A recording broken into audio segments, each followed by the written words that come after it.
All right. Well, thank you everyone for joining today. We will be starting the second webinar of the MVP 2024 series of winter webinars with the topic of how to effectively use ResilientMass Tools and key tips from the Office of Climate Science. Thank you all for joining. As we start, I just want to go through a few housekeeping items. If you heard that button that I clicked right as we began, this will be a recorded webinar. So please, if you feel uncomfortable with having your video on, take the time now to turn it off. Of course, we'd love to see you. As we are presenting, it'd be helpful if everyone can please remain muted so the speakers are not interrupted during the presentation. And then lastly, if you could take the time to please rename yourself and introduce yourself in the chat with your first name, last name, and then if you are from an organization that you'd like to share as well, please do so.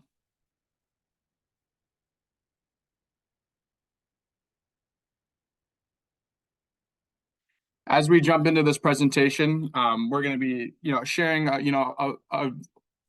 pretty heavy amount of detail and information. So please throw your questions in the Q&A as you go along, and then we are going to gather them up as the presentations continue, and then we're going to answer them all at the end in detail. So please, thank you for your patience on that.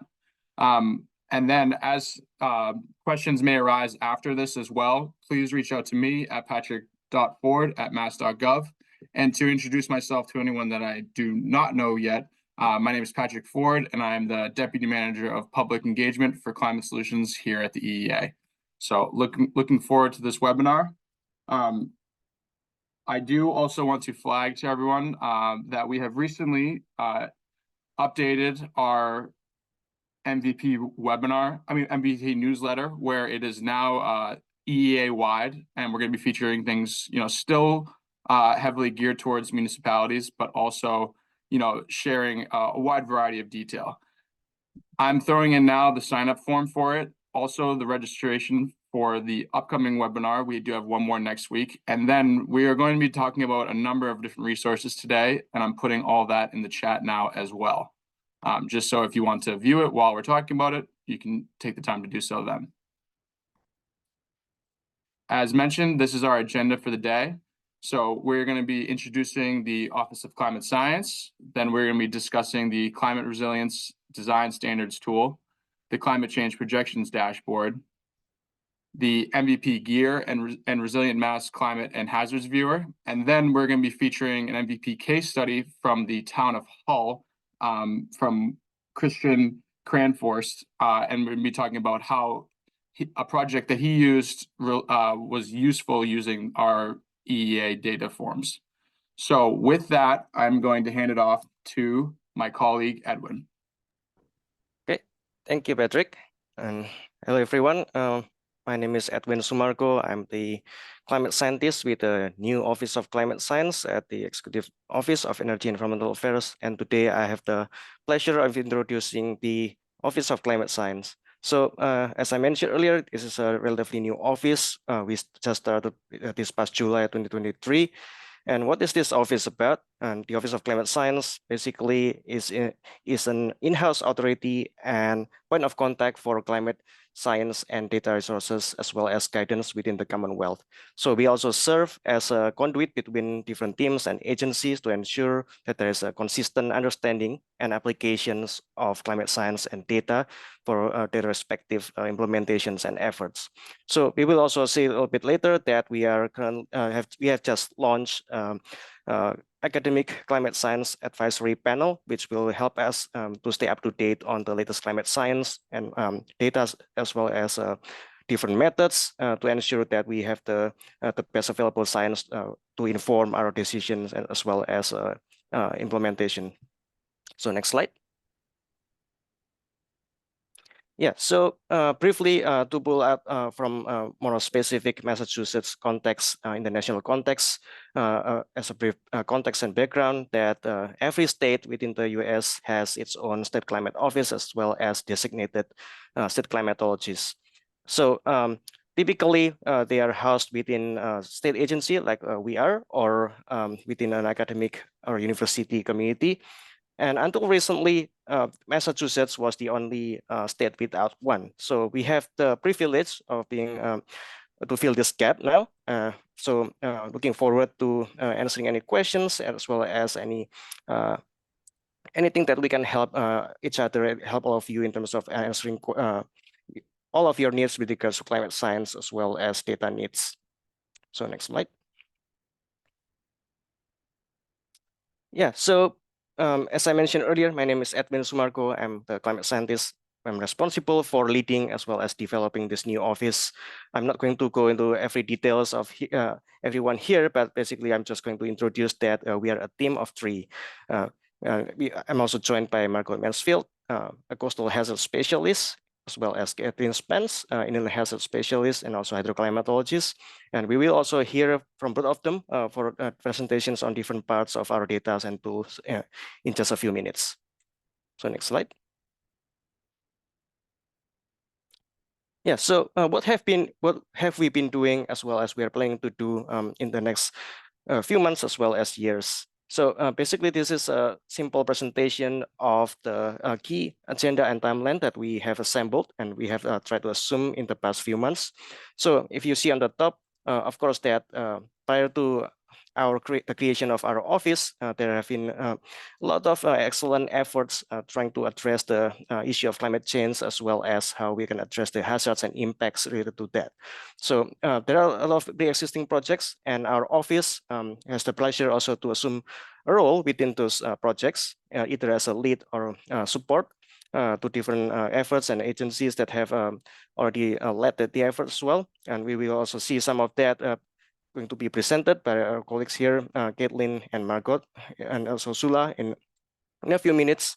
And also, since the beginning of our office back in July, we have also tried to build relationship and coordinate different efforts with our stakeholders. This includes internal stakeholders, which means other teams and agencies within the state, as well as the external stakeholders.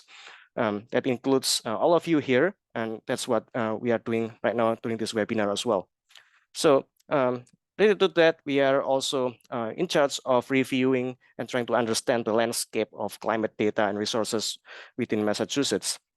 So we have been doing that and trying to review the inventory as well as the availability and gaps that we need to address in the coming months as well as years. This is going to be a continual effort with an eventual hope of publishing a guidance where we will also review this data, their best practices, their assumptions, and what their appropriate uses for all of our partners, including all of you here. So stay tuned on that.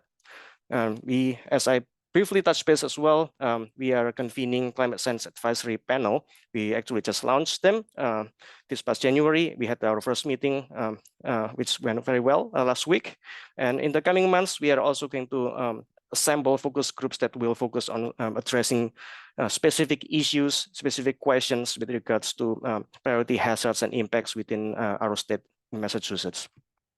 So including all of this, we have also been working with others, especially those who have been with partners with us within the state to conduct our technical assistance as well as outreach in their efforts. So, for example, if they have questions about how are we supposed to apply all of this climate information as well as data in their respective decisions and implementations for policy and so on.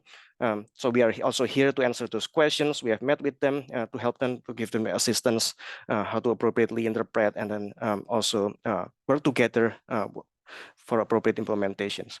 And looking far ahead, we are also looking towards developing a state of the climate science report. So this is going to be in conjunction with the already well-known climate change assessment, but this is less focused on the hazards and impacts like the assessments, but then this is going to be on more the fundamental science, the state of science, what does it say, and then the progress so far. So next slide.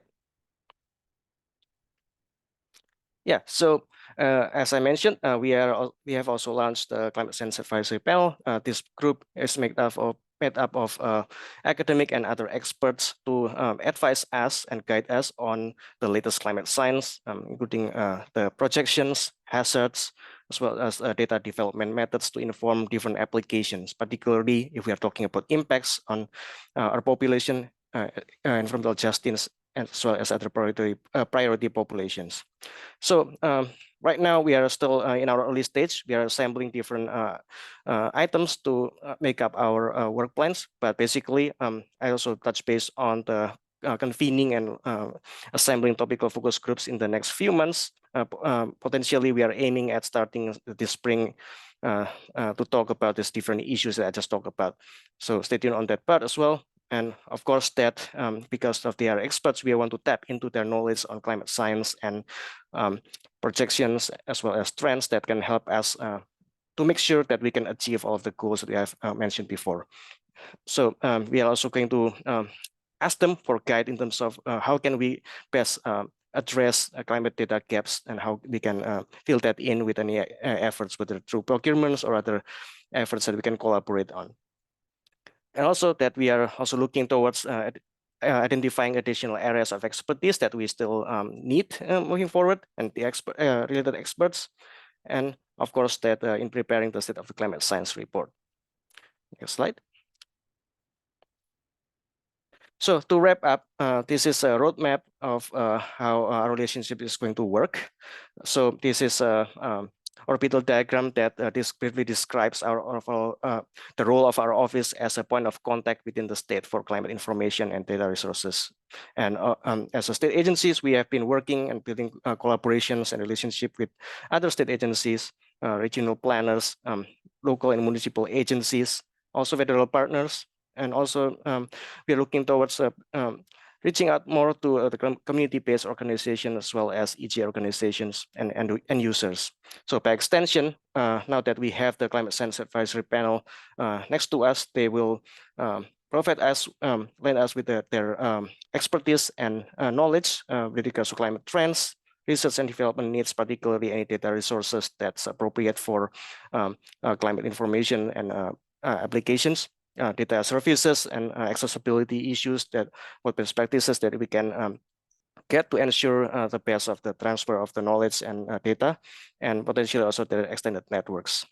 So basically that's the overview of our Office of Climate Science, and now I have the pleasure of handing it over to Marco Mansfield.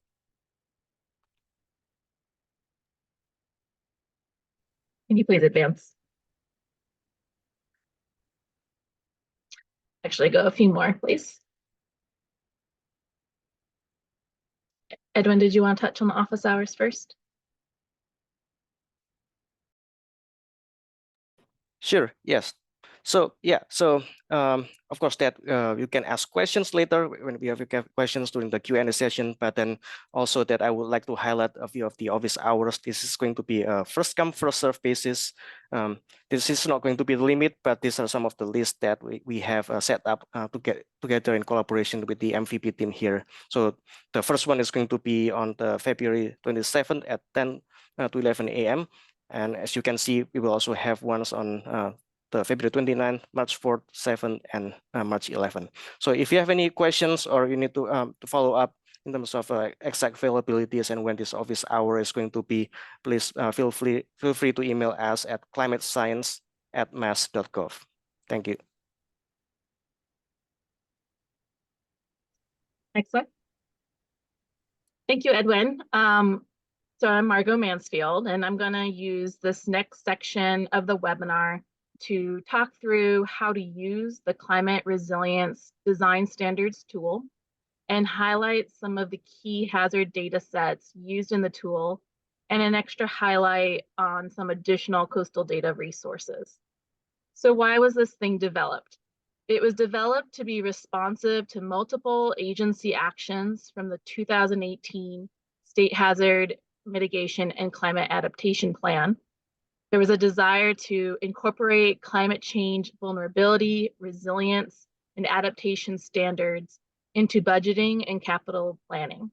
And there was also a desire to review and update design standards using Massachusetts climate change projections that would support best management practices.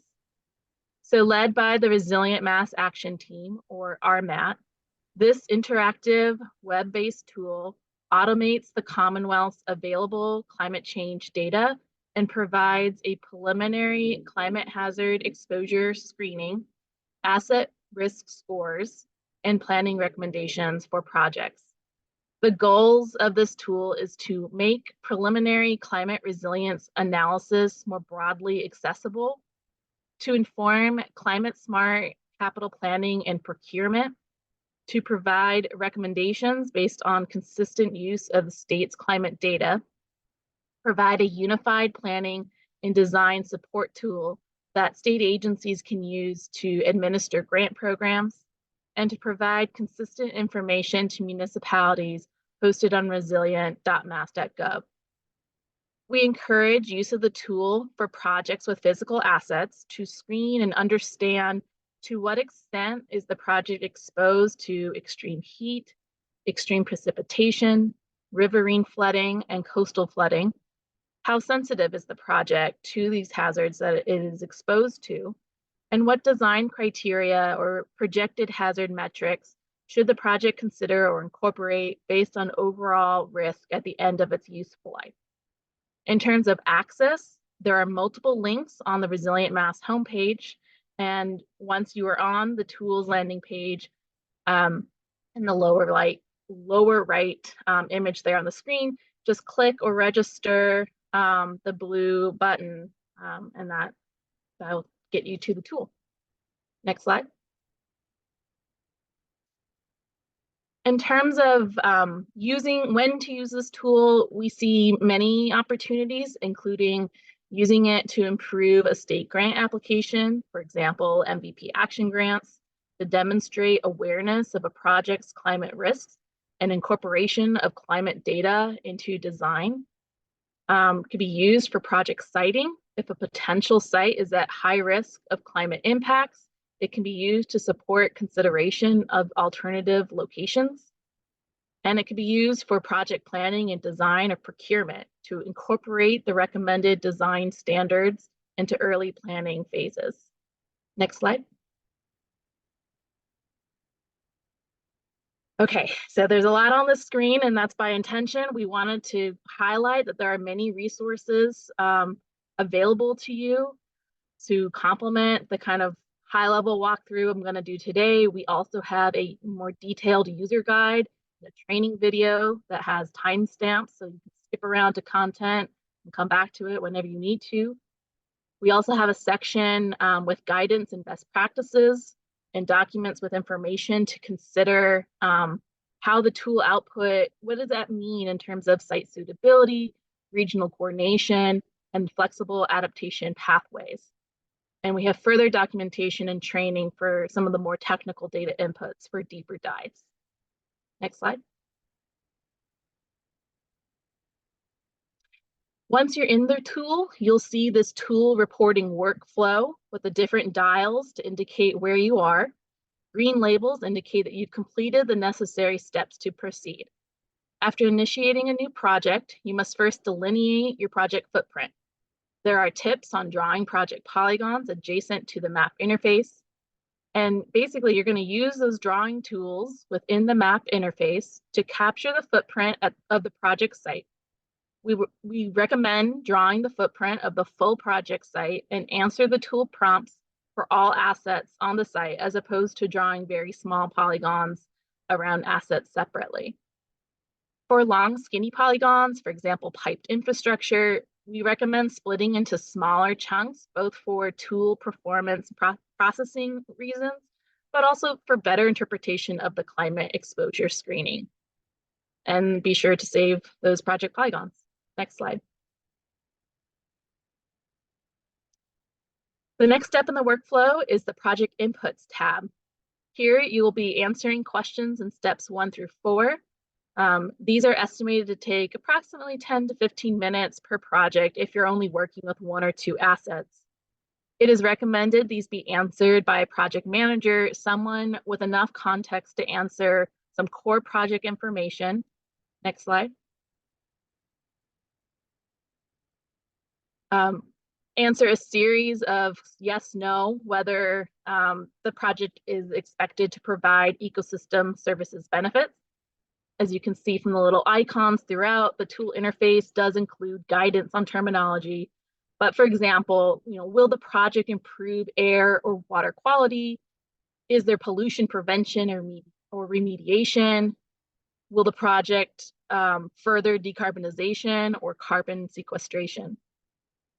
In step 3, you'll answer 5 questions regarding history of flooding at the site, changes to impervious area and trees. These questions apply to the whole project site, and they will be supplementing the backend GIS analysis, pulling from the relevant available climate data sets. In step 4 is where we get into the specific assets. Multiple assets can be created for each project, but for each asset, you're going to be selecting what the primary asset category is. Is it a building or facility? Is it infrastructure, or is it natural resources? And some follow-on questions about type and subtype, construction type, when you're planning to start construction, and how long is the asset expected to last, the useful life. Finally, there are 13 asset criticality questions using drop-down menus to assess sensitivity to the social, economic, and environmental impacts of project inoperability. Next slide. The next step in the workflow is to review the project output page. This page contains overall project scores and asset-specific ratings. For the overall project scores, you will see a yes/no flag for whether the project footprint is within the mapped environmental justice neighborhood census block. You'll also get a rating for ecosystem benefits from low, moderate, or high. And you'll get a preliminary climate hazard exposure score for each of the 4 climate parameters. These being sea level rise, storm surge, extreme precipitation, urban flooding. You can also think of this as stormwater flooding, or essentially flooding away from rivers and streams, not limited to urban settings. Extreme precipitation, riverine flooding, and extreme heat. These scores range from not exposed to low, moderate, or high. All projects are going to receive a rating for heat and urban or stormwater flooding, but it's possible to receive a not exposed for coastal or riverine flooding, since those are geographically constrained. Next slide. These preliminary climate exposure scores also have additional little help buttons to give you additional details on why a rating was received. The example here being for sea level rise and storm surge. Next slide. So moving on to the asset-specific tool outputs. The overall project climate hazard exposure score, the asset useful life, and the results of the asset criticality questions are what drives the preliminary climate risk rating for each asset entered in the project. So for each asset, you're going to see a preliminary asset climate risk rating. The tool gives a low, moderate, or high risk rating for each of those same climate parameters in the overall project climate hazard exposure scores. So while it's possible to get a no exposure score for something that is geographically dependent, like coastal flooding or riverine flooding, the tool is still going to give you a risk score, but it will be low. So the lowest risk score you can get for an asset is low. Since the climate risk rating is at the asset level, for projects with multiple assets, it is possible to have different ratings for each asset. So the overall project exposure is a major component. Finally, you'll receive recommended climate resilience design standards. These are the target planning horizon, the return period, applicable design criteria, and projected values or a recommended method to generate those values. Similar to the project climate hazard exposure score, the tool provides additional details on why an asset climate risk rating was received. And these ratings can help identify climate vulnerable projects that may require additional analyses. Next slide. Okay, so for the next series of slides, I'm going to show you what the recommended standards and design criteria outputs may look like for each of those 4 climate parameters.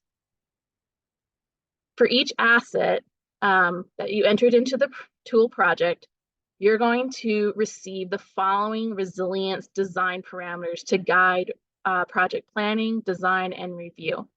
You're going to get a target planning horizon. You'll get a return period, or in the case of heat, it'll be a percentile. So you can think of this as an upper or lower bounds of a projected range of values.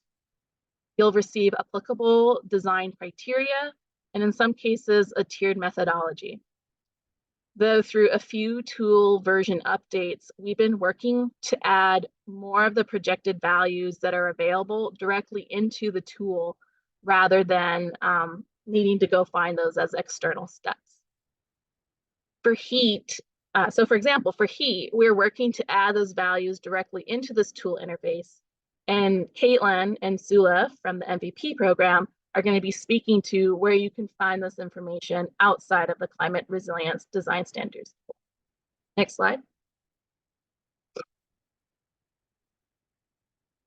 Similar to the heat standards for extreme precipitation, now these group both the urban or stormwater flooding and the riverine flooding. You'll see this interface. All projects are going to receive values for total or projected values for total precipitation depth and methodologies for calculating additional design criteria.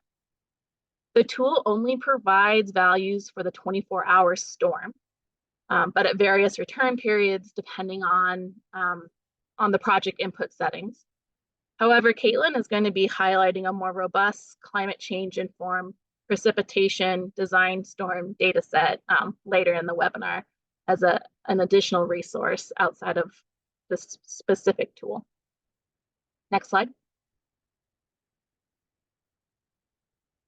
For coastal flooding, in addition to a target planning horizon, we also provide an intermediate planning horizon for projects with longer useful lives. Many of the design criteria have projected values sourced from the Massachusetts Coast Flood Risk Model, or MCFRM. These include water surface elevation, wave action, water elevation, wave heights, and tidal datums. These were developed by Woods Hole Group with funding from the Commonwealth, and the MCFRM is a dynamic, probabilistic, and high spatial resolution inundation model based on many inputs, including sea level rise and storm surge. And then the other design criteria on the screen at this point would just be receiving a recommended methodology. Next slide. For the water surface elevation or still water design criteria, the tool currently does have an additional tab for a limited view of how that data may vary spatially across the site. So in addition to getting table outputs of minimum, maximum, and area weighted average, you also get some additional context of what that might look like. And we are working to add an additional map for some other MCFRM design criteria this year. Next slide. All right, another intentionally busy slide to point to a host of resources. So in a slight detour, since the MCFRM is a key data set built into the Climate Resilience Design Standards tool, I wanted to take this brief detour to highlight some additional resources to support learning about and using the products from the MCFRM. Last year, with support from Woods Hole Group and funding from EEA, CZM conducted a 3-part online training series, which covered an overview of the model and available data layers, knowledge checks, application examples, and some guided exercises. The series was recorded and it's available on EEA's YouTube channel. For exploration outside of viewers, the data, rasters, and shapefiles are available for download on Woods Hole Group's website. The MCFRM is a robust model, and with many different data outputs, where some model outputs are more appropriate for certain applications over others. It really depends on what you're trying to do.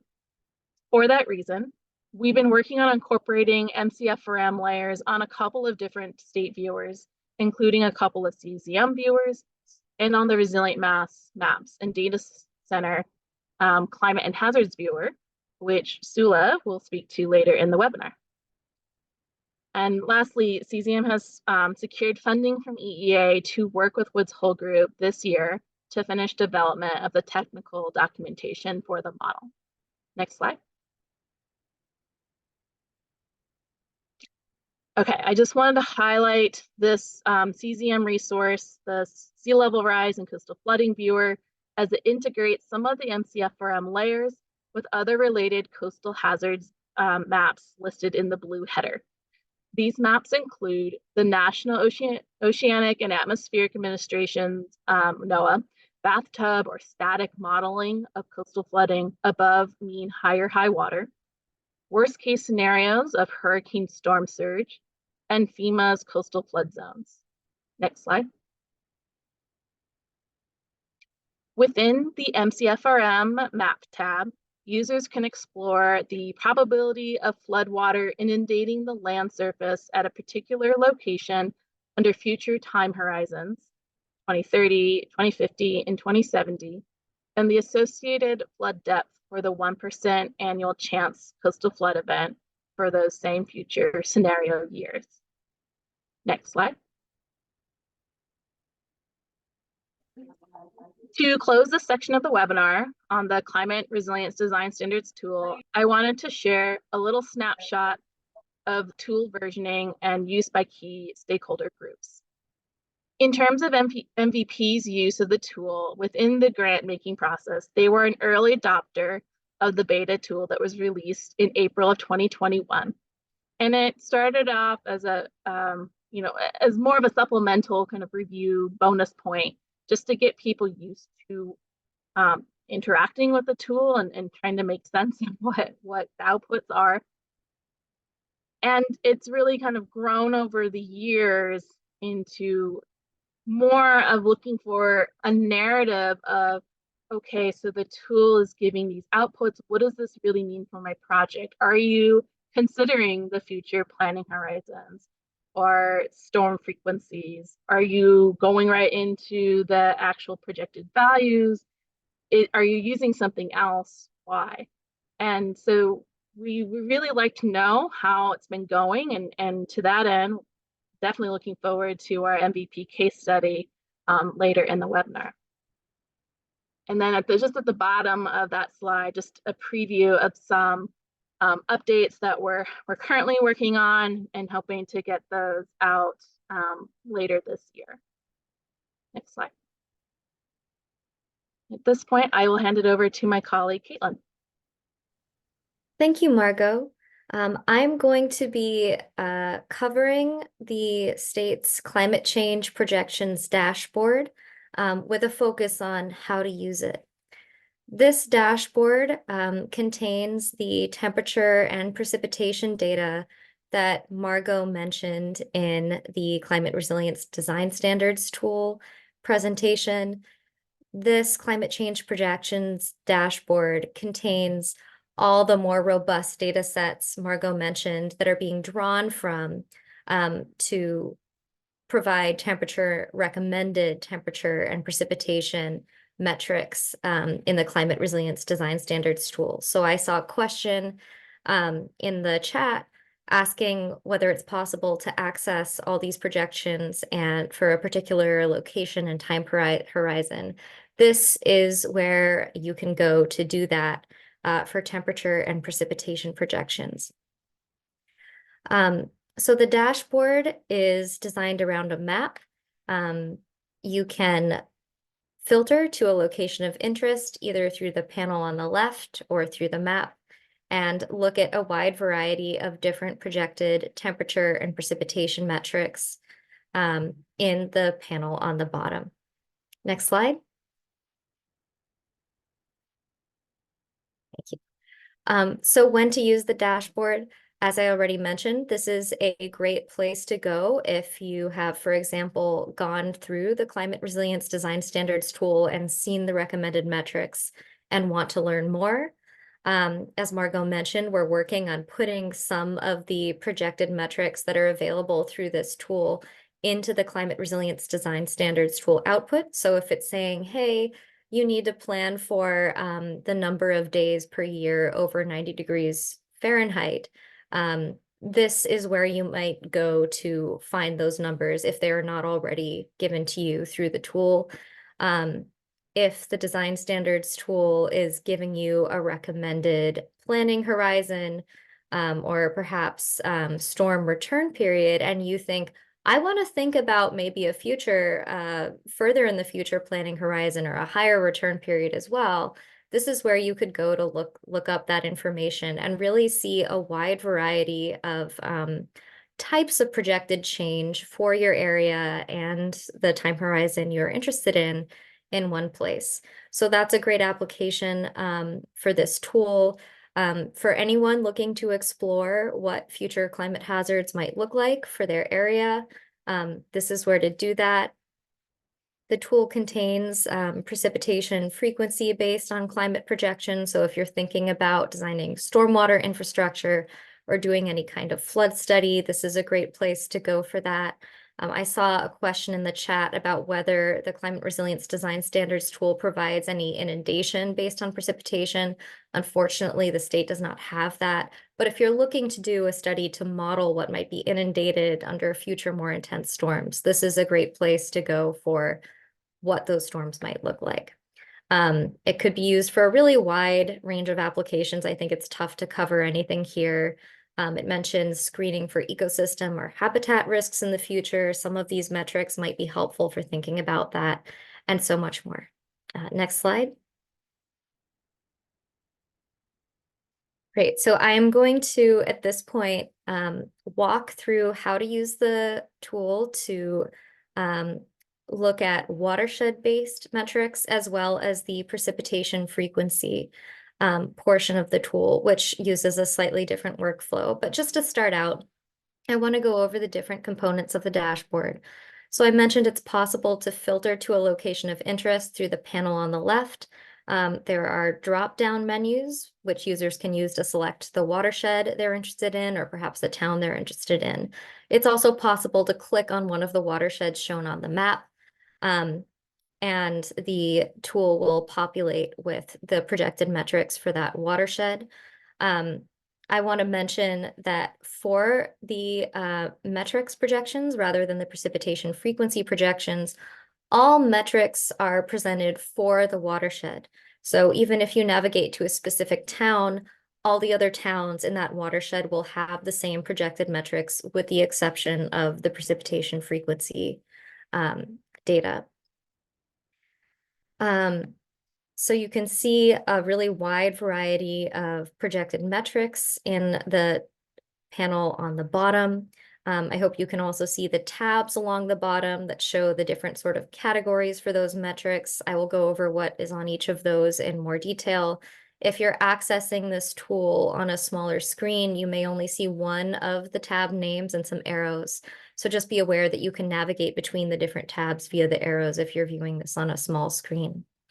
In the panel in the upper right, we have a few different tabs with a lot of background information and more detailed instructions on how to use the tool. So if you're perhaps interested in a little more on what exactly the metrics are, you can find that there. If you're looking at for technical references on how these were developed, you can find that there too. Next slide. Great. So I'm showing here where you can use the drop-down menu to select a town or watershed of interest. In this example, I've selected West Hampton from the climate projections by town drop-down, and you'll see that the climate projections by watershed row now shows Middle Connecticut, which automatically populated because that is the watershed West Hampton is in. And as I mentioned, all the other towns in Middle Connecticut will have the same climate projection metrics. I actually can't see the bottom of the screen, but you'll see that, could you go back, please? Thank you. Yep, so you'll see that the when you select a watershed or a town in the dropdown or in the map, the metrics in the lower panel will actually update to populate with the values for that town. And I've left the target decade at 2030. You can also select 2050, 2070, or 2090. And I've left the season at annual. That means that you'll see metrics like maximum temperature, for example, as the maximum over the whole year. You can also select summer, winter, or spring. So if you're interested in the projected highest winter temperature, for example, you can see that. All right, next slide. I wanted to spend some time going over how to interpret the metrics in these little boxes. I've used an example with the days over 95 degrees Fahrenheit.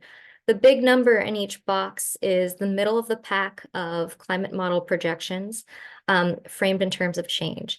When I say the middle of the pack, what I mean is that when we look at and develop climate change projections, often we're running multiple models, sometimes doing multiple runs per model to explore some of the uncertainty that's introduced just as a result of variability in things like weather rather than caused by a climate change signal specifically. So you will have a range of projections, and the big number is the middle of the pack, for which half of projections say less change, half of projections say more change. And as I mentioned, this is framed in terms of change. So 2 for days above 95 degrees Fahrenheit means we will see 2 more days each year above 95 degrees Fahrenheit in 2030 in this example than we saw in the past. The number on the bottom of this little stack of numbers is the number that we've seen in the past. In this case, that's 0. So 2, the big number, is both the change we expect to see between the past and 2030, and in this case, the actual number we'd expect to see in 2030 on average each year. The parentheses are the lower and upper bounds of that pack of projections. In this case, the lower bound is the 10th percentile, meaning only 10% of projections say less change. The upper bound is the 90th percentile, meaning 90% of projections say less change and only 10% say more than that. And in this example, that 10th percentile is 2 days because we don't have a lot of spread apparently in the projected increase.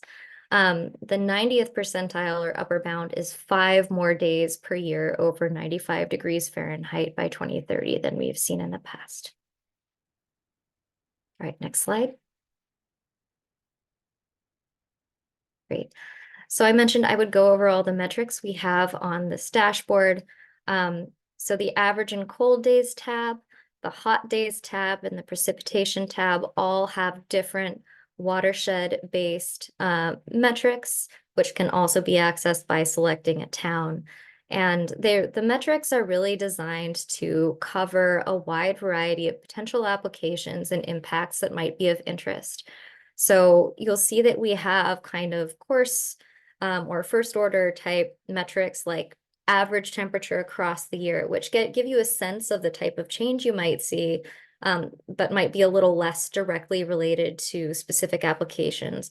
You'll also see metrics related to extremes, like, as I mentioned, the number of days over 95 degrees Fahrenheit, the number of days with more than 1 inch, 2 inches or 4 inches of precipitation in a year on average, to help think about typical heavy storms and erosion. The stochastic weather generator table will provide a downloadable table containing all metrics for the location in those 3 aforementioned tabs. That tab might be more helpful for people who are looking at climate projections than more of an analytics capacity. And then lastly, the precipitation frequency table tab provides projected precipitation depths for storms of different durations and return periods with a base of NOAA Atlas 14, which have been scaled for future decades, the same future decades as the other projections, so 2030, 2050, 2070, and 2090. And I'm now going to go through how to use the precipitation frequency table data access through this tool because the workflow is slightly different. Next slide. So This tool is important to use through the map itself rather than the filter tab on the left of the screen. To use the tool, open the little layers drop down with that little stacked icon in the upper right. You'll see this pop up appear.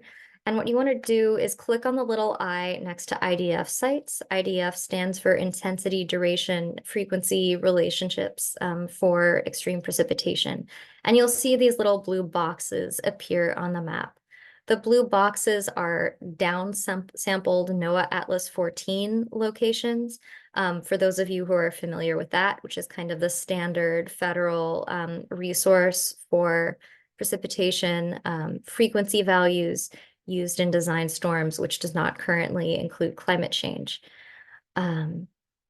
It's been down-sampled simply for data limitations. The values actually vary quite little between different sites, which are near each other. Next slide. Right. So after turning on those, the IDF sites, use the little selection tool in the upper left of the map to draw a little square that intersects or completely encompasses one of the blue boxes.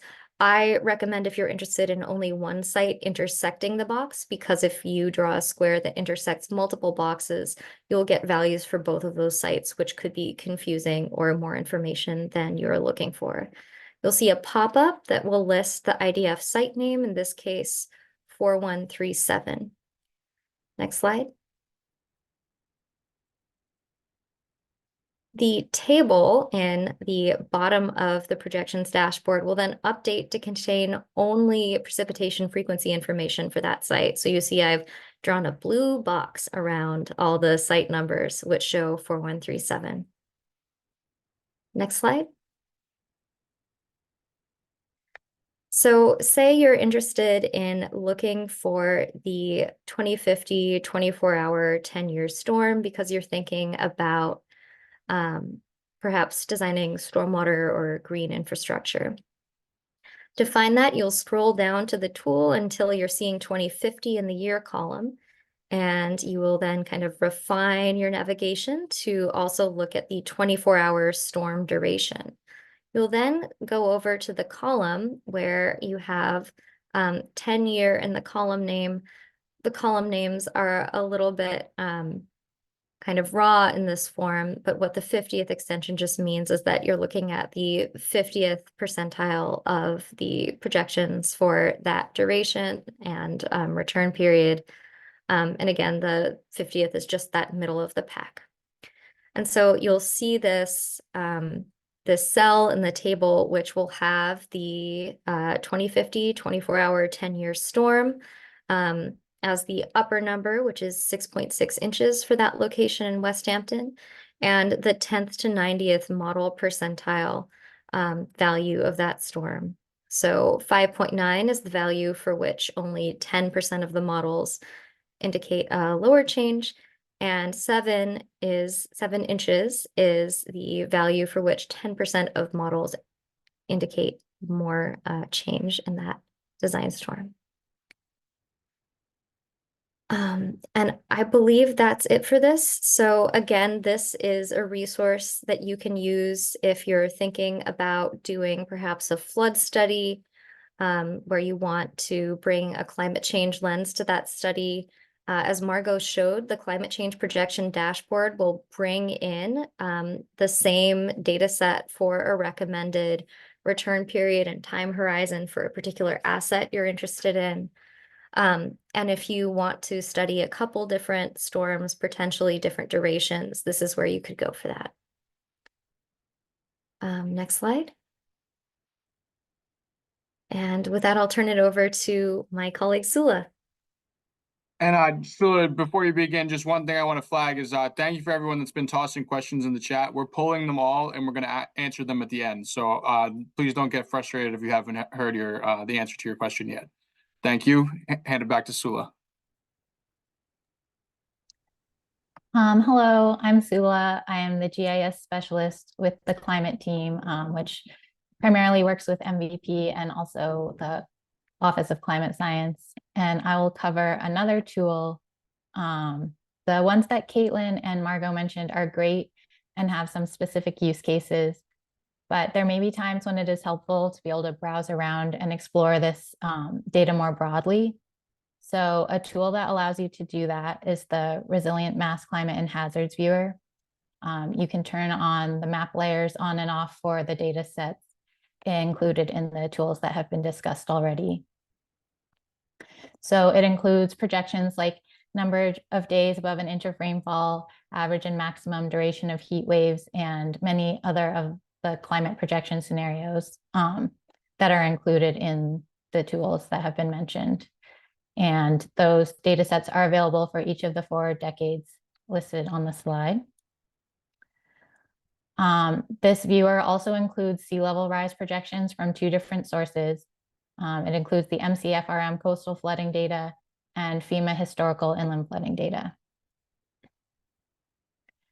There is the option to overlay these climate projection data sets with environmental justice blocks or land cover data from MassGIS. But overall, the non-climate info in this tool is pretty limited.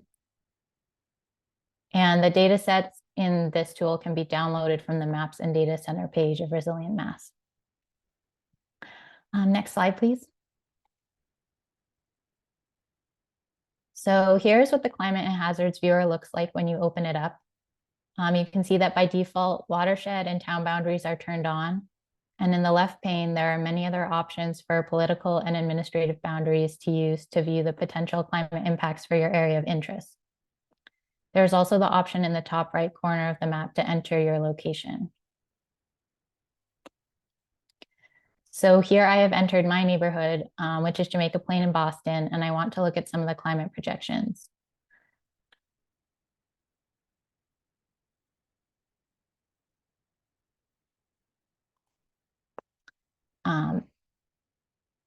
Patrick, you might have to press next, sorry.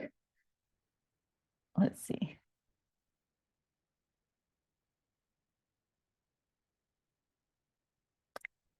Okay, under temperature, I have selected days above 100 degrees Fahrenheit. You can also see some of the many other available data sets in the left pane. I adjusted the opacity using the slider so that I could still view the map underneath. And this is showing that by 2030, it will be a common occurrence each year to get a day that is hotter than 100 degrees in my neighborhood. If I click on the blue area, I get a pop-up with more information about this, including projections further into the future and broken down by season, like Caitlin mentioned with the other tool. The future projections can also be displayed by choosing a different decade from the drop-down menu on the left. So here, once I click apply, I can see that by 2070, my neighborhood will be seeing 3 to 5 days over 100 degrees. Next slide, please, Patrick. This slide is just quickly showing on the left what the other non-climate related data is that is included in this viewer. So like I mentioned, there's the environmental justice block groups and land cover and land use data. And so there is some, but limited ability to see who or what will be affected by these climate projections. Next slide.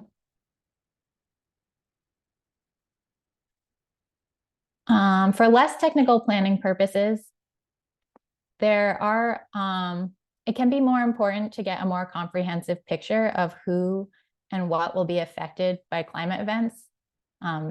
So who lives in impacted areas and what resources they may become cut off from.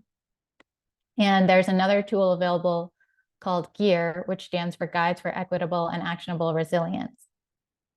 This tool was created by the MVP grant program to help communities identify which of their populations are most vulnerable to climate change, what sectors will be most impacted, and how to bring representatives from the groups most at risk into the resilience planning process. The MVP 2.0 process includes step-by-step guides for how to use this tool to answer questions in some of the required deliverables. The tool is also available to the public and can be used to inform other plans or to help with grant applications. Unlike the Climate and Hazards Viewer, the climate-related data sets in this tool are much more general and are meant to start the conversation. Users should then add their own on-the-ground experience from past climate events to refine their understanding of who will be affected. Next slide. So you can see with the community focus, the first map in this viewer does not contain any climate or sector data at all. It includes many data sets of priority populations, which mostly come from the census. These layers are available in each of the sector maps in the tool so that any potential impacts or disruptions can be viewed in relation to who lives in the area. The layers are turned off when you open the map and can be turned on by selecting these I buttons. So now we can see limited English proficiency by census tract. Users are meant to view only one population layer at a time with other hazard and sector layers over them. In less dense parts of the state, the census tract level may not be practical for viewing priority population distribution throughout a community. So if this is the case for you, you can reach out to us and we'll discuss adjustments. Next slide. This is the economy sector map, and you can see that it includes climate hazard data sets. Each sector map includes these layers and the population layers along with their sector-specific data. If you expand climate hazard data, you can see that it contains layers related to heat, inland flooding, and coastal flooding. Again, these are more general data sets and not the scenario-specific ones in the climate and hazards viewer or the other tools mentioned, though the coastal flooding hazard data here is from MCFRM. So let's turn on the flooded layers and you can see the extent of FEMA floodplains. Then if we open and turn on community components, we can see the locations of several critical infrastructure types. Up at the top of this map, it shows that a child care center and a school are located within the flooded area. If parents are unable to send their kids to school in the event of heavy flooding, they may have to take time off work and it could have rippling economic impacts. If we turn on some of the priority population data, we can further see that the census block affected by these facilities flooding is classified as an environmental justice block. And if we click on that block, we'll get a pop-up with more information about what EJ criteria the block meets. So this one has high percentages of minority and low-income populations. One other thing to note about these pop-ups is that when many layers are turned on, you can scroll through the pop-ups using the arrow buttons at the top to get additional information for the overlapping layers. Next, please. So to summarize, these two additional tools I've covered, the ResilientMass Climate and Hazards Viewer includes all of the available climate projection scenarios that were included in the tools previously mentioned and can be used to browse through them all with comparison to limited demographic and land cover data. The Gear tool contains more general climate hazard scenarios and is meant to be used in conjunction with local knowledge to identify what priority populations and resources are located in areas that are impacted by climate events. Also, I will note that we are constantly working on improvements to the Gear tool as we receive feedback from the communities going through the MVP 2.0 pilot. So if you use the tool and have suggestions, feel free to send them to us. And I will turn it back over to Patrick.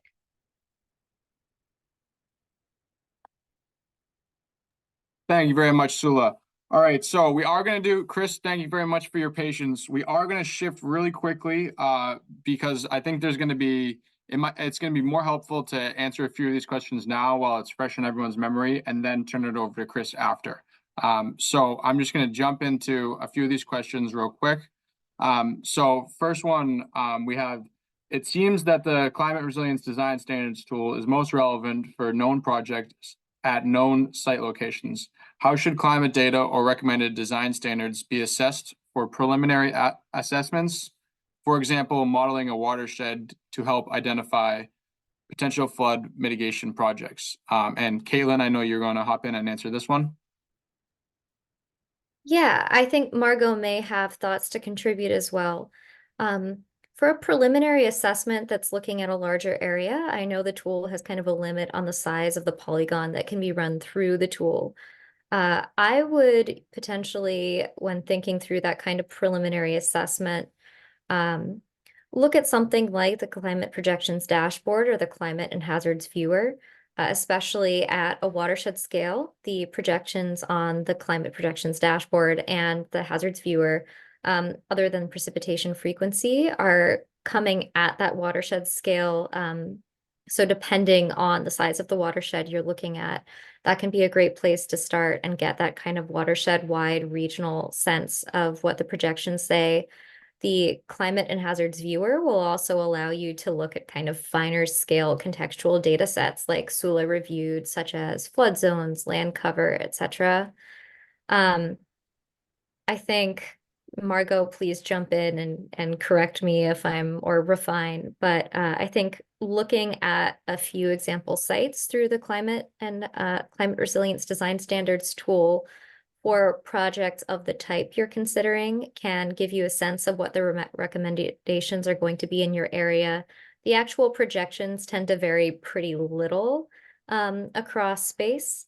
So I think if you're looking at, I want to think about locations in my watershed for a green infrastructure stormwater management project, and you just pick sort of a location to run through the tool without submitting it, you'll be able to see recommendations that are pretty similar to what you'd find if you recommend that tool elsewhere in the watershed, with the exception of exposure to kind of riverine and coastal flood hazard risk. Margot, did you have anything to suggest? That's all I was going to add, is that the values could vary significantly for coastal depending on where you are. So that would be the one caveat with Caitlin's response.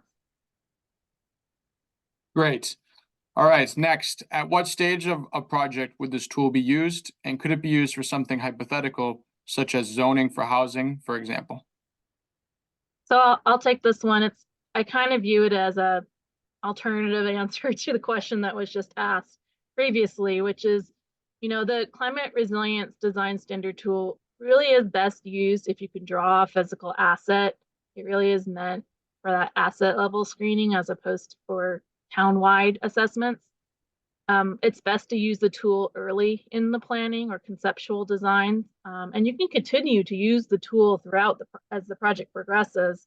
In fact, it could be beneficial to kind of, as it progresses, check to see what decisions you're making, how those are differing from the tool recommendations, because you may be asked to speak to that either in a grant application or in a MEPA project review if it's that type of project.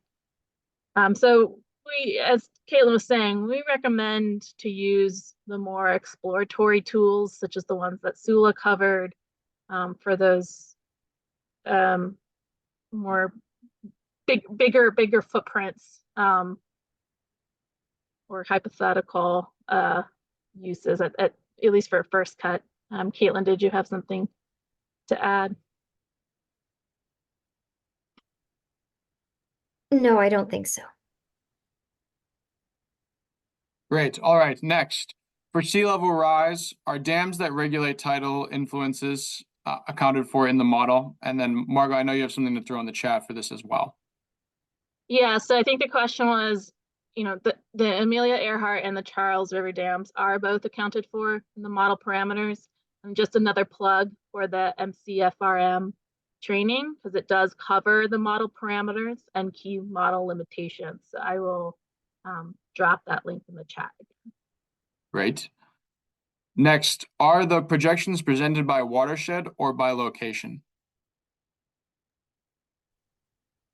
So I'm not sure if I'm going to answer this correctly or the way the asker intended, but for the temperature and precipitation projections, there will be one number for each HUC 8 watershed.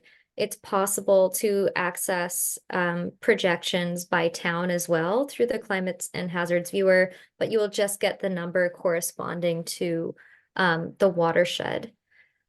For precipitation frequency, that location is a bit more fine. So if you're going through the climate resilience design standards tool and you draw a polygon, you will get most of those temperature and precipitation metrics will be the same value as if you drew the polygon anywhere else in the watershed. The difference is the precipitation frequency, which will be more exact. Did that answer the question? Yes, I believe so. Let's keep moving, just with timing and concern. So the next one is, I've struggled a lot with this tool's outputs and target risk levels while using it to assess 25 plus primarily town-owned roads through the Cape Cod low-lying roads project. Often a small road will be pushed to the 2050 0.2% AEP target level because it meets one of a few key criteria. The target elevations are almost always unachievable. How do you recommend we navigate using the CRDS tool for assets that are not as critical as a highway or a hospital? And Margot, I know you're answering this one. Yeah, so it sounds like the question's specific to coastal flooding, but I mean, I think it's a good reminder that the original use case for developing this tool was to support state capital investment planning. And so that's why you might be encountering some of the criticality thresholds not quite matching smaller projects, or just less critical, I guess is how it was being framed. And so one suggestion I offer for the coastal flooding is maybe use the CZM sea level rise and coastal flooding viewer. That gives you the full range of probability of inundation. And in that way, maybe you could approach it from a risk tolerance perspective, if it's not quite matching what the design standard tool is giving. And maybe there's some lessons learned when Chris gets to the whole example of different ways of engaging with the data outputs.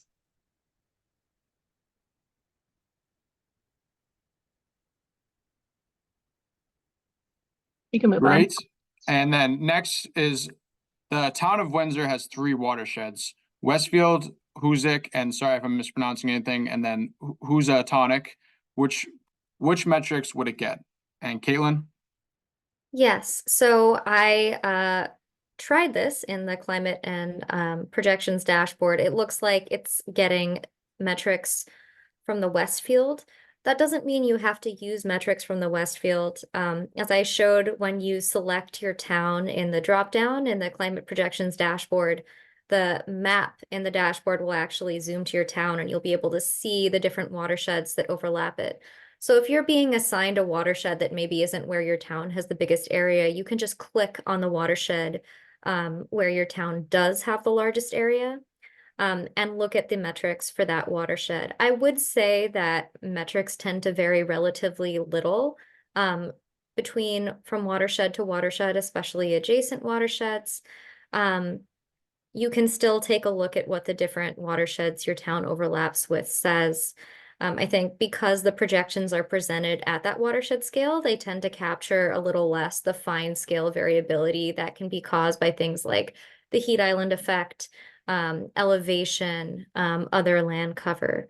So I'd use the tool to take a look at what the projections say for the different watersheds, consider the area, etc. Great.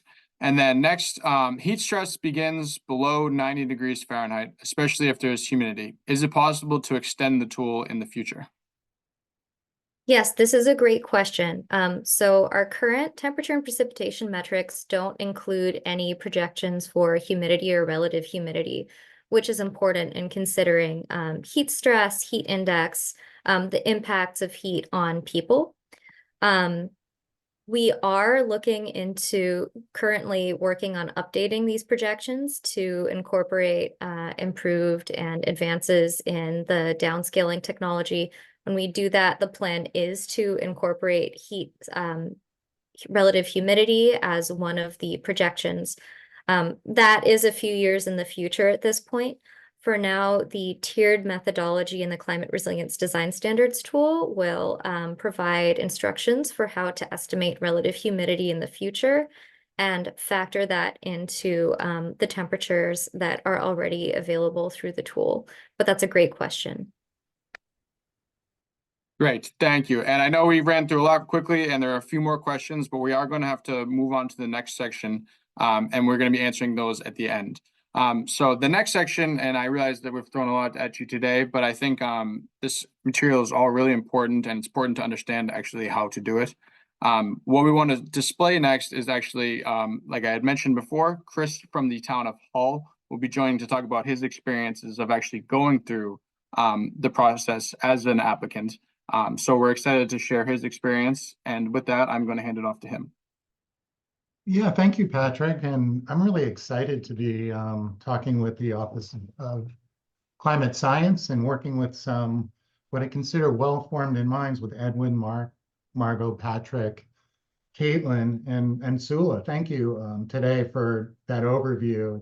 Really actually gave me a little thought about what I'm talking today, and I think it fits well with what was presented earlier today. And I'm speaking, I'm going to show you some examples and how we are dealing with coastal flooding in the town of Hull. And I have a map up here that shows where that is for some of you that may not be familiar where Hull is, but it is also a good refresher to take a look at where our geography fits along the coast. So I'm going to focus mostly on coastal issues today, so I apologize to some of the inland folks that are participating. I did want to say that this tool that we used really sets and establishes the justifiable benchmarks, targets for planning, and that's basically how we use it.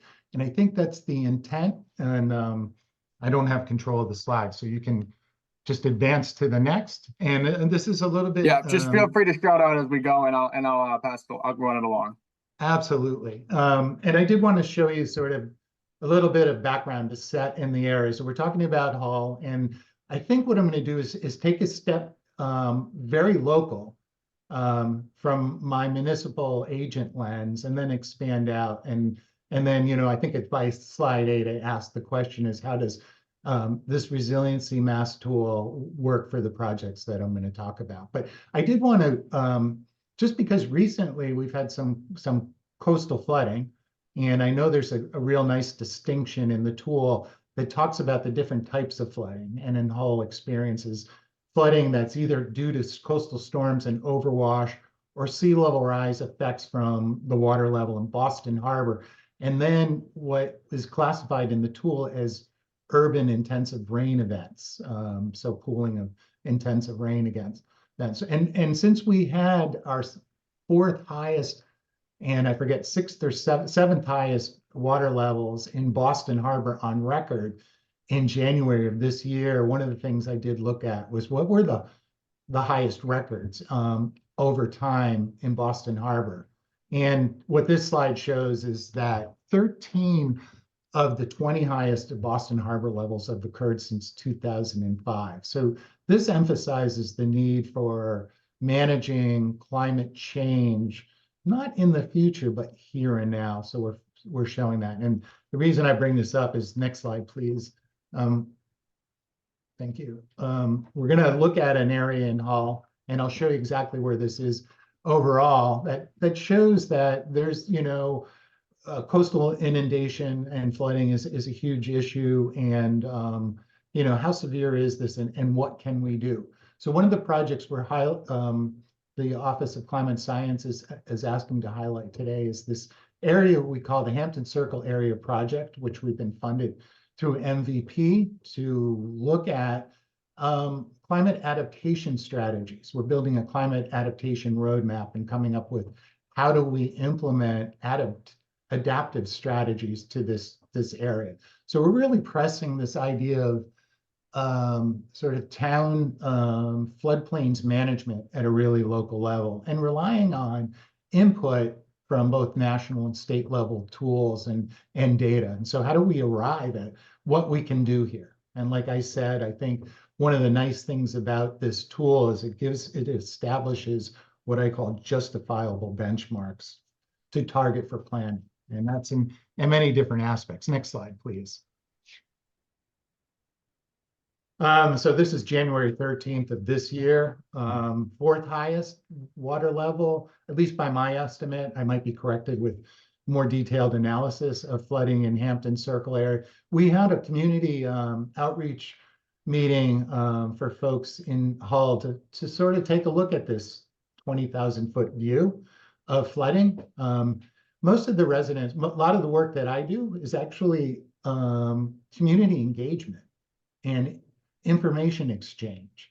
And what I often encounter in terms of flooding from a residential perspective is the view from 4 feet, 5 feet, this view, eye level, and flooding is occurring over here. And the problems are, it's like looking through the trees in the forest, trying to understand the big picture.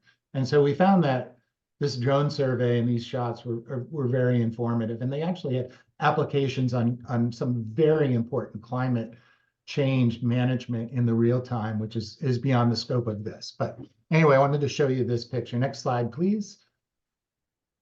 And so with that slide, and also we've had residents and staff document the flooding from this event in the town of Hull. And so what you can see from this overview is snapshots that were taken, not all of them, because a lot of them were repetitive, but we tried to get a geographical spread.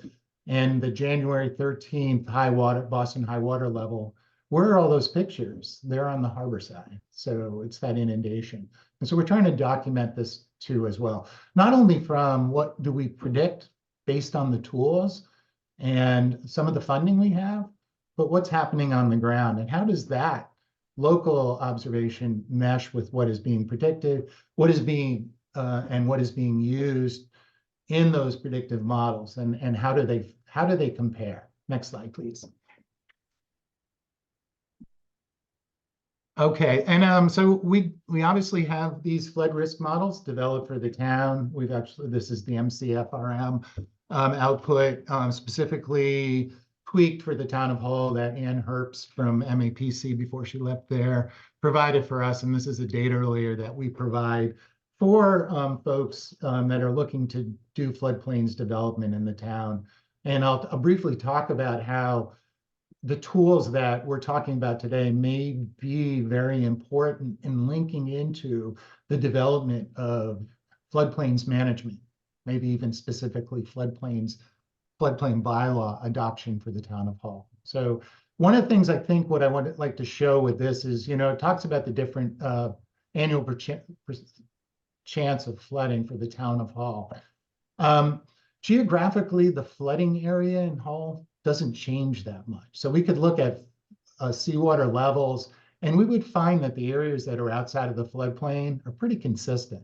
And it's unique. And this example just shows you that for each of your towns, the geography may be very unique, and you have to consider that. So if you're looking at how does the shoreline change, what do we predict the shoreline to be in the town of Hull, or what are the 1% return flooding inundation impacts are, they're going to be very predictable. The depth of flooding may be significantly changed. So it's more of a vertical effect rather than a sort of a horizontal effect in the town of Hull. Next slide, please. And I am keeping track of my time because I really want to be sensitive and pay attention to some of the questions that were asked earlier. So for the Hampton Circle area, this is up here for a generic sort of approach that we're taking, and that's to develop maybe neighborhood scale or dimensional scalable adaptation roadmaps. And so for Hull, there's things like planned retreat, as you saw in that photograph of the flooding, down the road, maybe that's just too frequent for folks. So at the back end of our adaptation roadmap, we almost always put this box of planned retreat, and it's not managed retreat. You might have heard that term, but planned retreat is let's plan for it. Let's put it in our plans to think like, at some point, maybe this is going to be part of the National Harbor Islands Park, down the road in I think I calculated what average sea level would be at 10 feet, which is our base flood elevation. And I think that takes us out to 2170. And I think we'll have either major other climate issues by then, or we've done some good work. Next slide, please. And you'll see in that roadmap, there's many different elements to that. So how does resiliency mass data fit into this local municipal efforts? Next slide, please. And we'll just sort of bang through this. So one of the things we did was to develop, next slide, I think it just fills in, sort of the scope and all the elements that we talked about that are products of this mass resiliency tool.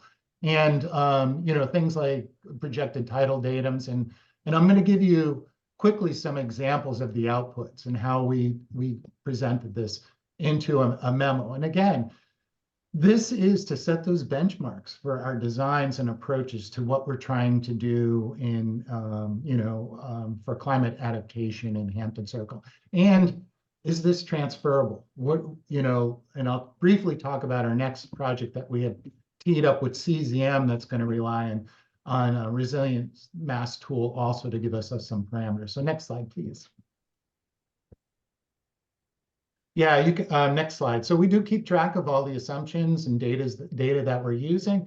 So two outputs that we'll be talking today is preliminary climate exposure and risk ratings and a recommended resilience design standards. And those are the two major products that were out of there. And they do take a number of different forms. So next slide, please. And then for what? So, again, I think there was a discussion about, like, what are you targeting? There could be multiple assets that you're trying to address under this tool. So here's a great example of just what those assets are. And so we have a wastewater treatment pump station that actually in the previous slide, I didn't point out, was completely surrounded by Boston Harbor water. We have a town-owned parcel of land, which we treat as a park playground system. And then we have a number of residential homes, which you saw in that photograph as well. There was a question about roadways. What are we going to do with roadways? And, the design elevation might make that unfeasible. And I think to that comment, I would say you would then look at your adaptation roadmap plan. And maybe some of that is to keep the water out so that you have roadways that are passable for X amount of time. Some target that, residents the residents that are on Hampton Circle Hill are isolated until those floodwaters disappear. And then we also have an eastern seawall. So with those, we looked at that. We've also identified what the construction type is and, what our construction start year is. And then, you identify as the tool requests what you expect the useful life of that is.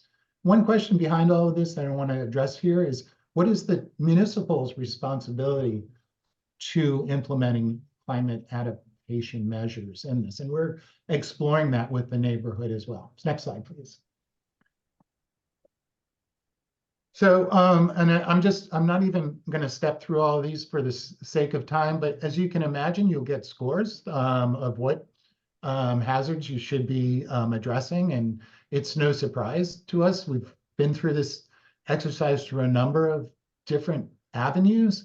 And, this is just demonstrates the consistency in the overview of what this tool provides. So we're right, extreme precipitation, riverine flooding, we would not expect. There are no rivers. But if you dive down extreme precipitation, urban flooding is extremely important. So it identifies those. Next slide, please. And then, we keep track of our data sources too, and we can skip through this, just click through that, what have we used for data sources, and we have those, and we detail those. So we keep track and we can reference those. And then again, the idea here is to have a defensible approach to what you're designing and spending taxpayer money on, to do this work. Next slide, please. And so, illustrated or projected tidal datum. This is a very useful tool for residents to understand what we're talking about and to put it in graphical form. And so we've done this exercise and we share this in our community outreach, and we keep, those in our design standard reports. Next slide, please. And so I did want to just take a side note. Right now, we're, because our FEMA firm maps are being updated and we're part of the community rating system in Massachusetts, we are required to adopt a local floodplains bylaw.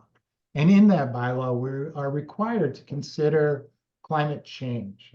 And so how do we do this? And right now, this is draft language of how do we incorporate some benchmarks. And again, a bylaw exists in time for many, many years, as you can imagine. There are some bylaws in towns that extend back hundreds of years. So how do we make this bylaw so it stays relevant? And that's a question I'm asking, and I certainly would welcome some input back from some of the well-informed minds that is here today. So next slide, please. So obviously you get results and we summarize those, and we can skip through this and maybe the next few slides and sort of, yeah, Patrick. Chris, no worries. We do have plenty of time. We still got, so Okay. if you want to take your time, go for it. Yeah, and so, okay, great. So as you can see, for this area, we use projected water surface elevations as targets for annual exceedances. So to give a sense of the stage, the playing field that we're in, and now we're casting adaptation mechanisms into this in light of what we are beginning to know. Next slide, please. And so based on this data, then we then actually tailor it to our specific aspects. And so you'll see the park aspect is an asterisk. We don't really, we expect that park system will remain as part of what how nature interacts with that. And part of that is maybe our flood mitigation solutions to this as well. And we have in some designs, and I think at the back end of this presentation, I can show you some cartoons that actually show at least what we thought in the beginning, what we might do. So, you know, so if for instance, there's a residential home that is looking to elevate, one of the things we do offer the town is what we call a local home elevation grant program, which is really the municipal agents' time available to help applicants submit to FEMA home elevation grant to their home elevation and utility elevation grant program. And so if they're targeting an elevation to raise their homes or to flood design their homes to, by 2050, they should be at an NADD of 88. So for this area in Hampton Circle, we're generally at, 5 or 6. So we're talking about, 4 or 5 or 6 feet of elevation. Roadways, again, we talked about that, what elevation they would be. Again, that may not make a whole lot of sense in this area, but we do have that design standard target that we can think about. If we elevate to 13.5, how do the homes that are not elevated connect to the road? How does parking and all of those things? So it may lead us to looking at one of those intersections in our roadmap where we may want to explore better water management to the area. And there are designs to do that. The eastern seawall. So we can talk about those specifically maybe at the end. Next slide, please.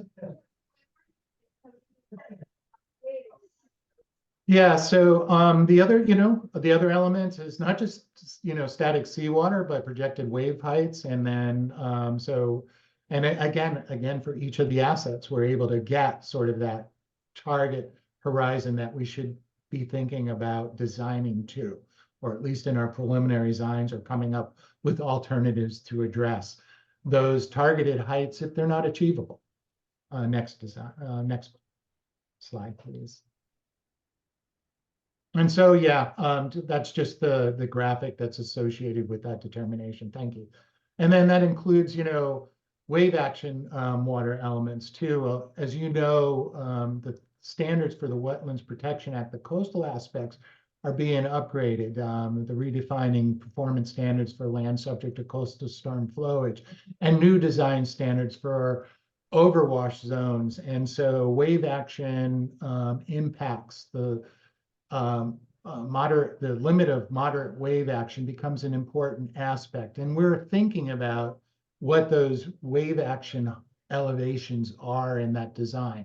How do those FEMA zones make sense? And one of the things with the FEMA, and I saw one of the questions that it was asked about a display that shows the FEMA flood zones from the National Flood Insurance Program.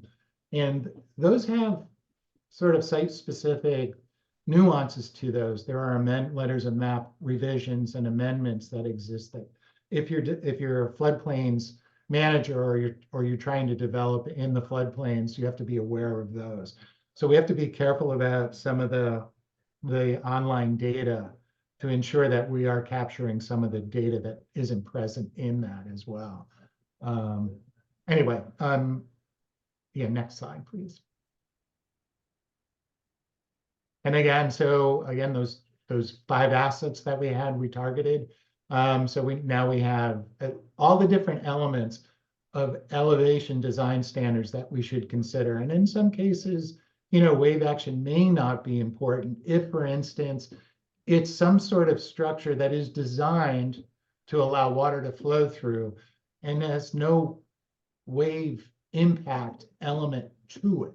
But we do know at least what those horizons are and what different assets may require in terms of considering these target standards that we've identified.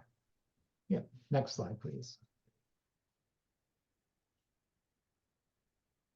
One of the things too that we felt through our resilient mass exercise, we didn't really address scouring. And I think in this area where we're looking at Hampton Circle area, I think one of our major concerns in terms of flooding is not wave action from the Atlantic Ocean. That area is protected by the barrier island itself, just as, and I'm going to make a plug for keeping a vibrant and resilient hull in place, because it also provides that protection to many of the communities that lie within the lower fringe of Boston Harbor. But for the Hampton Circle area, it's the level of seawater and storm surge, still water level in Boston Harbor, as well as sort of this intense precipitation events that we're seeing and accumulating in the low-lying areas. Hull drainage, we have infrastructure that handles stormwater drainage that really only functions when the water table is below the drainage system. And for many times, even tidal cycles, the groundwater level is swamping at our drainage system. And so the way our drainage system works essentially is to drain as the tides recede, even our infrastructure and stormwater systems in many cases. And so in doing that, we have to consider those elements. Next slide, you'll see a picture that comes up for the Hampton Circle area, that the scouring that is this is really a flow-through fence area, and the scouring is caused by the receding accumulated tidal waters in this area. And I sent this to my good friend and colleague at Cesium, Rebecca Haney, because I know that's one of her major interests is the role of scouring in floodplains development.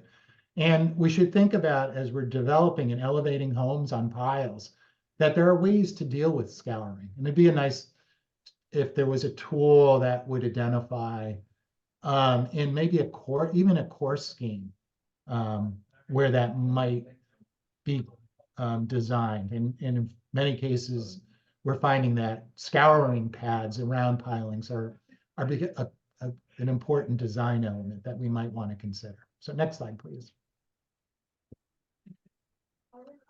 Precipitation, I'm not really sure of the robustness of this assessment, only because we're beginning to look at our own data. So next slide, please. So we ran this, and we have some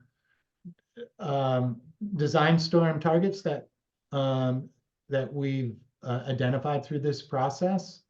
I won't go through each one of these, but and again, you can see, again, one of our assets, it may not be relevant, although one might argue in the terms of the case, if I was a resident in that area, that having a good drainage system, even if it's a function of what tidal stage is there, is necessary. And we're having this discussion with our residents as well. And we are actually spending a lot of time looking at the drainage infrastructure through this grant that we've received through MVP.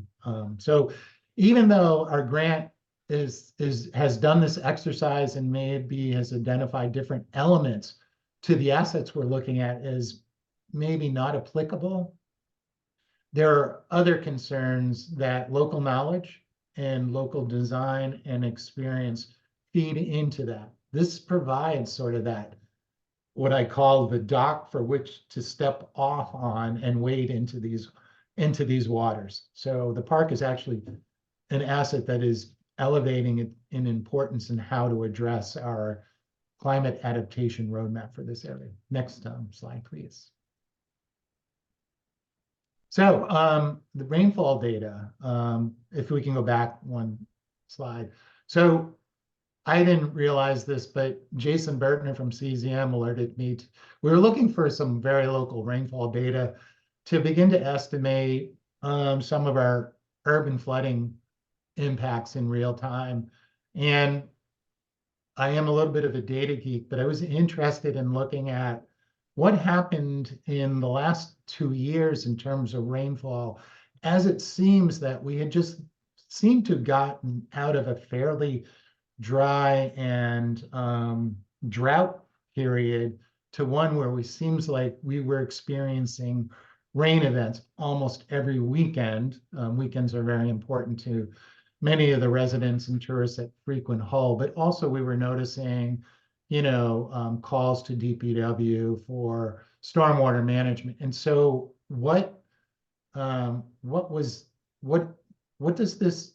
we witnessing in terms of long-term average, and then how can we cast this in terms of our floodplains development plans? And so briefly, 2003 is on your left, or 2002 is on your left, and 2003 is on your right. And we had many projects that actually were criticized because of the flooding that they seemed to initiate in 2023. And one was the town installed an elevated playground in the park area in Hampton Circle. And this really raised a lot of concerns of displacement flooding to some of the problematic homes. And so we began to look at, and we'll dive back further into time, the annual variability. So in 2022, I think if you look on the plot, it's inches of rain in a 24-hour period. You're looking at daily rainfall on the top, across the top over time. And one of the things we were looking at that many design stormwater reports for development in the floodplains design stormwater management for the 2-inch 24-hour storm event. And so rather than doing any climate projections, we were looking at the frequency of those events over the year. And in 2022, we did have 2 events that began in December of 2022, but 2023 had, I think, 7 or 8 events that have occurred. So a very different year in terms of precipitation. Also, that our rain event, our rainy weather, seemed to begin in December of 2022. And our January weather is also already significantly over the long-term average. And then we cast this against long-term average. So you can see if you have a bar in the series of graphs below, that's the monthly averages for those years and how do they compare for the long-term monthly averages. So we're looking at that too and sort of tracking those frequencies. Next slide, please. Also, there's talk about heat. We did have 1 year, I think it was 2021, where we had almost 2 weeks of intense heat where it was almost impossible to go outside and even go on the beach for cooling because the sand was just too hot to walk on. So 2022, we did have a number of days that were above 90 degrees. But in 2023, we had 0. And in Hull, one of the things that I've always enjoyed about when I used to work at UMass Boston was to come out of the city and come around the corner, enter into the naturally air-conditioned peninsula of Hull. It was significantly and noticeably cooler just by its proximity. So how do we factor that into our resiliency mass sort of assessment, those local effects. And I don't know if there's a measurement for that as well. So we're thinking about that too. Next slide, please. I think this is kind of a good stopping point, but I can tell you one of our plans is to take this exercise that we did for the Hampton Circle area. We've entered into a CZM grant to look at our critical facilities, our whole light plant, and our DPW facility, which is right on the margins of climate change and sea level rise. Next slide, please. Quickly go through this, and I'm going to turn this back over to you. This is our whole light plant. The white that you see in this photograph just below the language that says truck storage is actually a wall that is inundated through in our spring tides every month. So the water actually touches up against that wall. There is limits in terms of capacity for this site for what needs to happen at DPW. So we're doing an assessment of resources and also coming up with a resiliency design for this property and those assets that are identified. Could they, and in this case, we may find out that the elevations that are predicted for a reasonably resilient design may involve relocation. Our next slide, please. So I do think I have a couple of, and then this is our DPW site on the upper edges of the Weir River estuary. You see that sort of orangish, light orange arrow.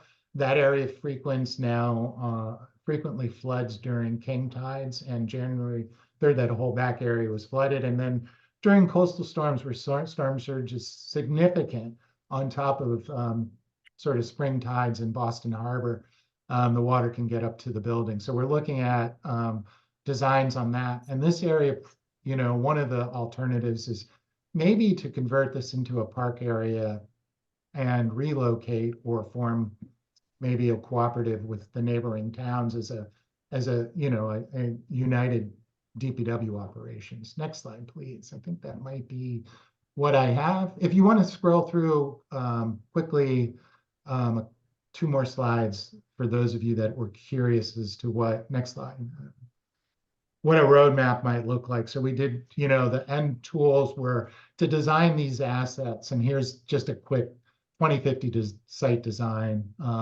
So that's kind of where the end product is. Again, by 2030, this design may not make sense. And we may have projections that may have deviated from what we were targeting. So the roadmap is one that we plan to frequently revisit to document well how we got to where we are and where we're going. And I'll leave it at that. Thank you. Thank you very much, Chris. I think it's so important when we are explaining things from a big picture perspective, then to focus on an actual how a town handles these issues. So it was a very interesting presentation, and thank you very much for sharing.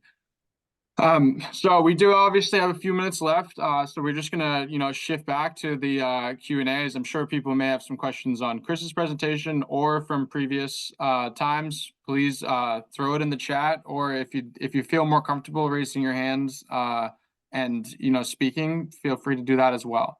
One question that already got thrown in is that if a project is located in a part of the state for which there are not digital FEMA flood data available, does that also mean that the Climate Resilient Design Standards tool is limited in usage because non-coastal inundation information will not be available? And it'd be helpful if one of my colleagues could take that one, please. Yeah, I'll start, Patrick, and I think Margot may be able to add some detail on this. So riverine flood hazard exposure and exposure to urban and pluvial flooding are one of the priority areas for the state in the future and for the Office of Climate Science, especially as it relates to climate change. This question calls out a really basic data gap in terms of the availability of FEMA, riverine flood hazard information in that kind of web GIS format for western parts of the state, which we are aware of. to answer the question about the Climate Resilience Design Standards tool, the tool does have other proxies for exposure to riverine flood hazard based on slope and proximity to streams, rivers, and water bodies. I'm not prepared to say exactly what they are off the top of my head. Margot may be aware, but the takeaway is that the tool does have ways of flagging potential riverine flood exposure, even in areas where we don't have those FEMA data available in that particular format. Great, thank you, Caitlin. The chat has gone a little quiet right now, so I will take the opportunity to let everyone know that we will be back again next Wednesday at the same time, and we'll be covering the topic of natural and working lands with a focus on natural climate solutions and municipal opportunities within that specific sector. And then I also do want to take the time to plug again, if you'd like to sign up for our newsletter or really just general alerts, but so it'd be about, these type of meetings, the sign up form I've put in the chat below as well. I'm guessing most of you are already on it as you got our initial notification about this MVP webinar, but always want to be sure. And again, if anyone has, any additional questions after this webinar, whether it be logistics about this webinar, whether it be in general about EEA work, please reach out to me via email.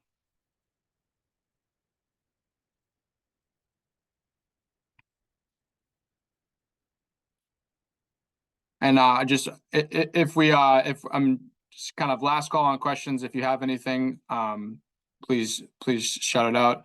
And I agree with Patty in the chat. Chris, thank you very much for coming on and sharing your expertise.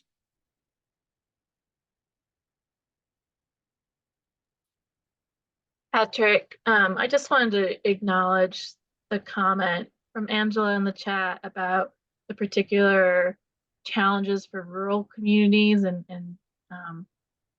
potentially data gaps there. We're definitely open to receiving, if Angela wanted to expand on that a little bit more. I think one of the challenges we have with these state viewers is that putting out statewide coverage where it exists. And obviously that is a ongoing challenge of defining what that means in some cases and getting it. But I wanted to at least recognize the point that was in the chat there as something that our team, it's part of our portfolio of trying to help close that gap. Great, thank you very much. And with that, we will wrap a few minutes early. Again, thank you all. And I look forward to seeing most of you next Wednesday as well. I hope everyone has a great day.